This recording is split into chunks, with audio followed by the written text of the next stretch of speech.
चाहिए, मुआवजा देना चाहिए, क्योंकि सरकारें इसीलिए तो बनाई जाती हैं। जी पिछले 42 दिन तक धरना भी दे रहा था, उसके बावजूद भी ये मुख्यमंत्री ने 47 दिन इन्होंने बल्कि तहसील को एकदम बंद करके रखा था। वो धरना चला लगातार, मुझे याद है सुरेश जी लगातार बैठे थे वहाँ। तो सरकार कितनी बहरी हो गई है कि उसको जो लोगों का नुकसान हुआ है, लोग मांग रहे हैं, इसके बावजूद भी नहीं दे रही। नहीं कुछ मैं पंजाब से आया हूँ भाई, मुझे तो पता है कि पंजाब में अगर ऐसी कोई कुदरती आफत आती है तो इमीडिएटली कम से कम गिरदावरियाँ तो शुरू हो जाती हैं। और थोड़ा संगठन भी वहाँ मजबूत है कि संगठन मुआवजा लेना भी जानते हैं, क्योंकि हमारे वहाँ जो मुझे लगता है हरियाणा के संगठनों को करना चाहिए। हरियाणा के संगठनों को इकट्ठा होकर चीफ मिनिस्टर की तरफ जाना चाहिए, इश्यूज लेके अपने एक डिमांड चार्टर बनाना चाहिए सब चीज़ों का, और डिमांड चार्टर बना के जो हरियाणा सरकार के साथ मुद्दे हैं उसके लिए लगातार दबाव बनाना चाहिए। हर महीने 2 महीने बाद 3 महीने बाद सरकार के खिलाफ कोई प्रोटेस्ट करना पूरे स्टेट में, या चंडीगढ़ जाके या चंडीगढ़ के बॉर्डर के ऊपर, सो दैट सरकार जो चीफ मिनिस्टर है, दूसरे मंत्री हैं, बिजली मंत्री है, एग्रीकल्चर मिनिस्टर है, चीफ मिनिस्टर है, वो सब अलग अलग से किसानों के साथ मीटिंग करें और किसानों के मुद्दों को ध्यान से सुन के उनको रिजॉल्व करें एक एक करके। किसान संगठनों को एसकेएम की लीडरशिप में अब मुझे लगता है वो काम शुरू करना चाहिए। हरियाणा में ऐसा मुझे लगता है कम है, ये होना चाहिए आगे। कॉपची से मैं गुजारिश करता हूँ कि किसान संगठनों को इकट्ठा करके सरकार के ऊपर एक दबाव बनाया जाए और जल्दी से ये कंपनसेशन के लिए, और दूसरे जो मुद्दे हैं हरियाणा के और अल्टीमेटली एसकेएम के लिए भी, उसके लिए बड़ी एक लामबंदी जो है, मोबिलाइजेशन जो है किसानों को होनी चाहिए।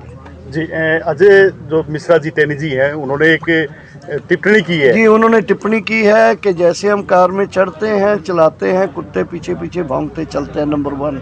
नंबर 2 उन्होंने कहा कि राकेश टिकैत 2 कौड़ी का आदमी है, उसकी तो 2 बार जमानत हो चुकी है, मैं ऐसे लोगों की परवाह नहीं करता हूँ। पहले भी उन्होंने 25 सितंबर को कहा था कि यहाँ के लोग बड़े बड़े मकान और बड़ी बड़ी ज़मीनें लेके, जो उसका इशारा था पंजाबी सिख किसानों की तरफ, और उसी के रोष में किसानों ने काले झंडे, मौर्या जो डिप्टी सीएम है उनको दिखाने गए थे, जहाँ 4 किसान और एक पत्रकार शहीद हुए थे। हम इसकी कड़े शब्दों में निंदा करते हैं और अजय मिश्रा टैनी जी को कहते हैं कि अपनी जुबान को लगाम दें। ऐसे शब्दों से पहले भी उसके शब्दों से ही बात खराब हुई थी, अब और होगी।